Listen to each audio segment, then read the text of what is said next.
Hi, Glenn Pash here.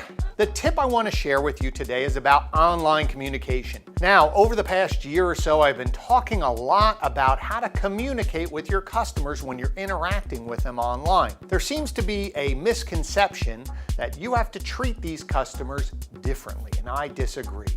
So a very simple tip for you to think about in your communication is, what would you say to a customer if they were asking you a question standing in front of you? For instance, if I walked onto your lot and I pointed to a vehicle and I said, could you tell me about that vehicle over there? What questions would you ask me as we walked together across the lot towards the car?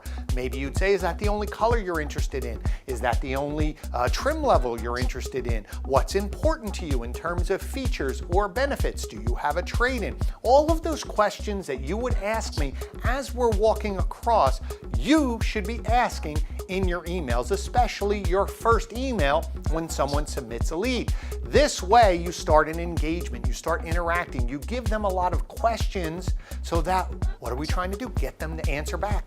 Reach out to us and say things like, well, what do you mean, Glenn? What incentives would I qualify for? Well, I never really thought about buying a new vehicle when I was submitted a lead on a used, or vice versa.